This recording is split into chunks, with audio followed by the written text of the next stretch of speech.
What's up, guys? It's your boy, your average gamer here, and I am bringing you guys some more 2K15. But this time we are playing my season. We're not playing the career mode because the season or the servers are down right now. I don't know what's going on with 2K and their servers, but I do have to wait to go back on that. So we're just gonna go ahead and play some uh, season with the Hornets. I haven't brought you guys any of this in a long time, so we're gonna go ahead and try playing this again. Sorry about my phone in the background.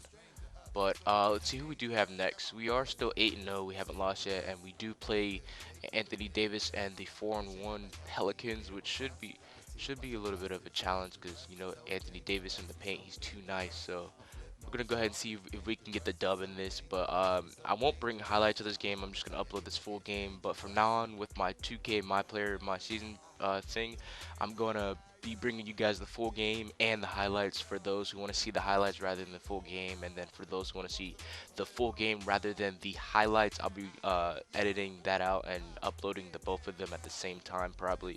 But as you see right here, please wait for the server. I don't know what's going on with the servers with 2K. They have been absolute crap, and it's always been going up and down and up and down, and it's like, oh my god.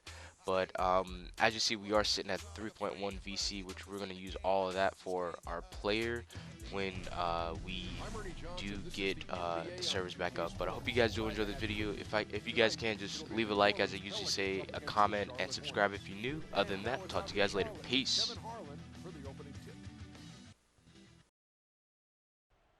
And the Hornets making the final preparations. Welcome everyone to a great Sunday night with the NBA here on 2K Sports. This is Kevin Harlan here alongside my colleagues Clark Kellogg, Steve Kerr, and Doris Berkeley joining us from the sideline. Now a chance to check out tonight's starting lineups. A factor in every game, Kemba Walker will be on display. Well, against opposing ball handlers, this guy's a terror. I mean, he's got great discipline, quick hands, and wonderful anticipation. So you've got to be very careful with the ball when you're around him.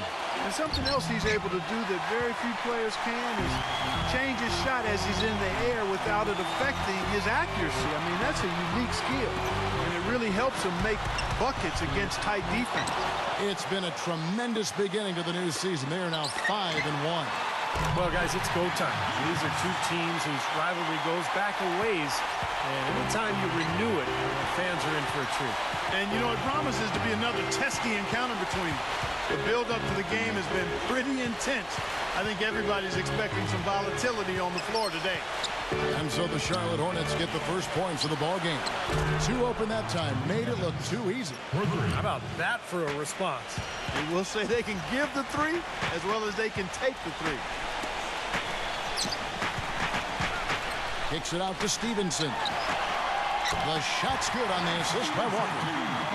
Stevenson's got his first 2 points. Last game in New Orleans, they picked up the win against the Wizards in Washington. Yeah, in that game, Kevin, they did damage in all sorts of different ways. They were pretty much unstoppable offensively. Yeah, it was showtime, Steve. They showed off every resource they had at that end of the floor. Clock at 6. Holiday with it, picked up by Kid Gilchrist. And that one's good. Nice piece of work there. Find a little space and pull the trigger. Stevenson kicks to Kid Gilchrist. There's Walker with the three. Ashik comes up with the rebound. For New Orleans, they've gone 2 of 3 here to start out the game. Outside Holiday.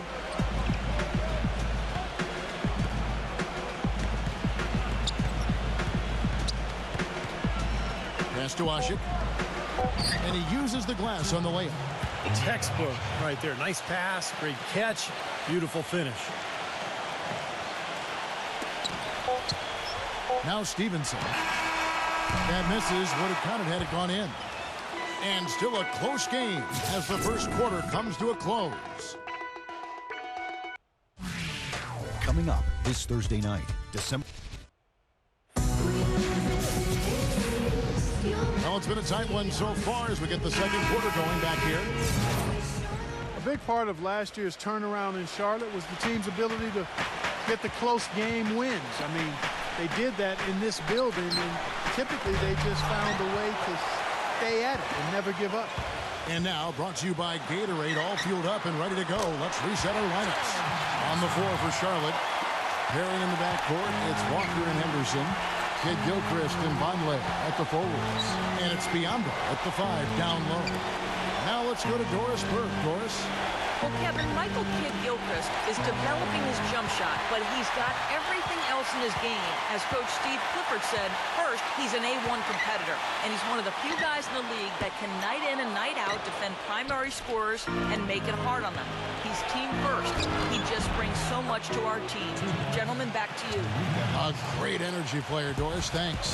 You know, the only tough part of that basket for him was getting into such good position. The rest of it seemed easy.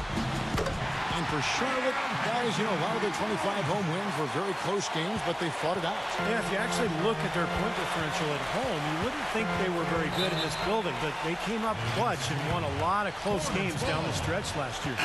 Now, tough call there on that illegal screen. He didn't look set to me, Steve. I thought that was a good call. The Pelicans making a switch here. Such a wide open look. Taylor's got himself going with the triple, his first basket of the game. Boy, such outstanding patience and decision-making for them offensively. Yeah, absolutely. Their ball movement has been outstanding. They are piling up the assists. Kicks to Fredette. Back to Miller. 6 on the shot clock. Smooth as silk on the finger roll. Charlotte, their last game, a win against the Kings. How about the box score from that game? The accuracy from the three-point line, just remarkable. Yeah, it was a stream of threes that allowed them to repeatedly deflate that crowd. Good.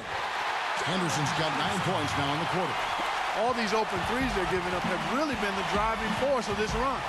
I agree, guys. And the points add up in a hurry when you start giving up easy looks from long range. Here's Fredette. The feather touch on the finger roll. Beautiful. Poke loose. And that'll be Charlotte as it goes out of bounds. Hornets retain possession. Risky pass there. They're lucky to retain possession this time. And here's Neal outside. Got it off in time, but it's no good. And we're through 2. And now, brought to you by Sprint.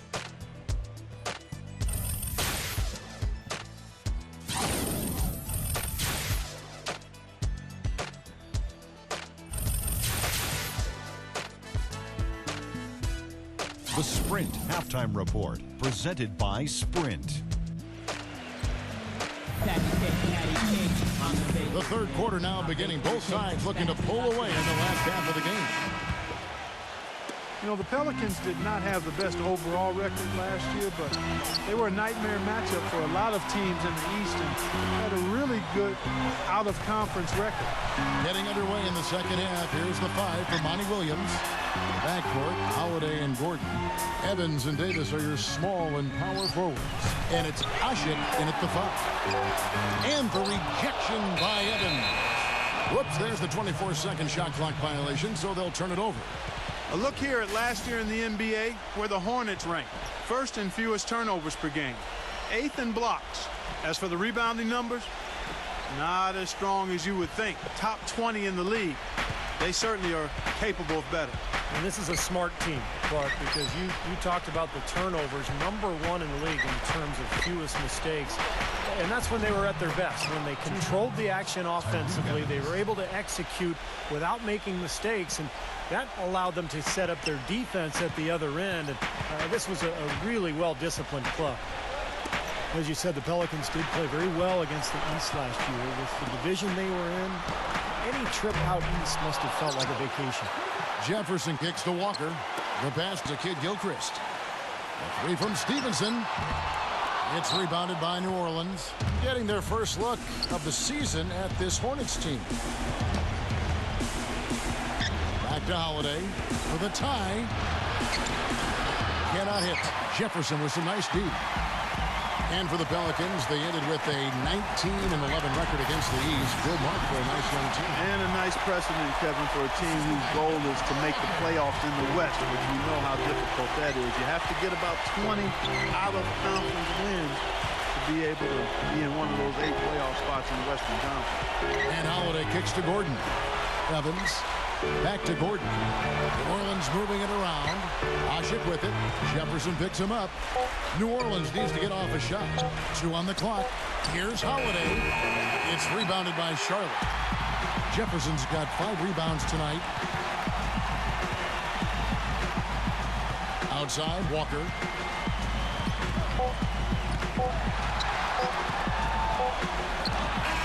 And the release was before the buzzer, but it's off target.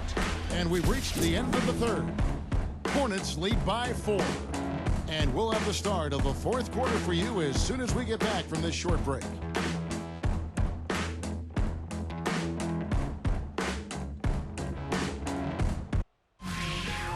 Tune in this Thursday.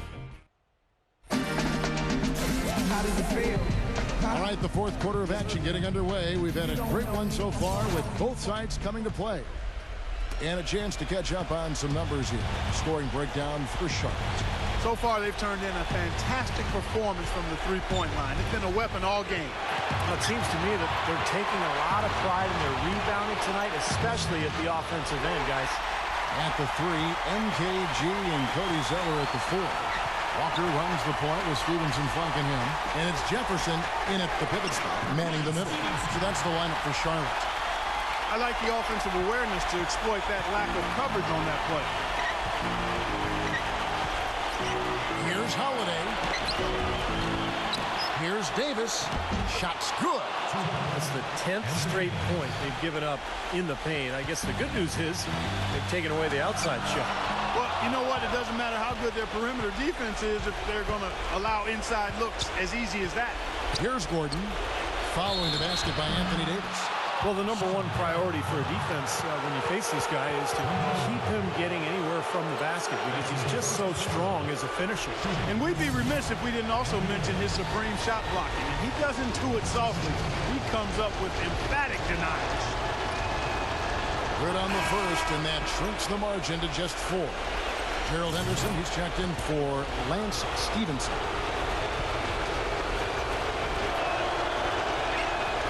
And so Anthony Davis nails both of them. He's got ice water in his veins, fellas. No way he's going to miss from the line when the game's still hanging in the balance. I've seen him make too many in this situation. And that one's good by Henderson. And if their last 5 makes, all have been from long range. Yeah, and the defense has not done a good job of pressing in and denying. I mean, they're hanging back, playing on their heels. They're not being the aggressors here, and the offense is taking advantage of it. And the first of 2, no good. Heartbreaking. Ryan Anderson, he's checked in for Anthony Davis. So he comes up empty, missing both. Well, they're now +5 in the rebound category, really controlling the glass. And rebounding is one of those non-glamour stats. I mean, it takes work and effort and tenacity and physicality. But when you look at the scoreboard, you can see the correlation. Walker goes in. And he gets it to go. An example right there, guys, of how even as their lead grew into a big one, they never started coasting. That's the truth. I mean, they've been in charge of this game all the way through. Yes! Oh, and that cuts the lead to just 5. And that kind of defense is just not going to cut it because they have to get a hand in his face. Boy, that was a massive sequence of events there. Absolutely clutch defense to trigger the break. And we've seen games decided on plays quite just like that. Effort and hustle plays often are big plays for a team. Yeah, what a time to blow up a play and then turn it into a slam at the other end. And an intentional foul right there. First free throw is good, and that gives them a 4-point cushion. And he hits both free throws here. So now it's a 5-point game.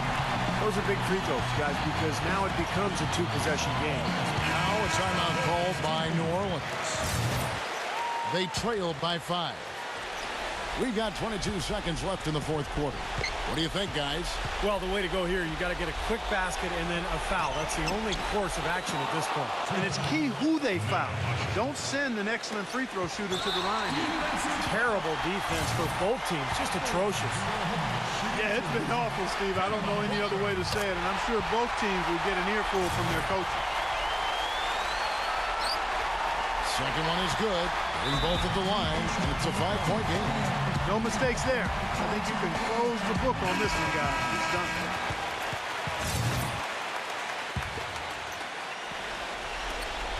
There's 14 seconds left in the fourth quarter of this one. Yeah, that's a low percentage shot right there. Yeah, it sure is. I mean, he's got to be thinking out there a little bit. Make the pass in that situation. Don't force a bad shot. He gets the first, and that increases their lead to 6.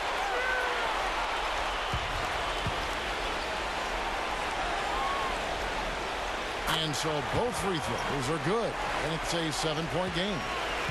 And here we go with Drew Holiday. Evans outside. Evans can't get that one to fall. And so it's Charlotte with the win. Both teams played well, but these guys have the edge. Yeah, I think so. They were just steak knife sharp. Very on top of their game here. Well said. Now it's time to say so long. For Clark Kellogg, Steve Kerr, and Doris Burke, this is Kevin Harlan, along with our 2K Sports crew, thanking you for tuning in. Now it's time to present our Jordan Player of the Game,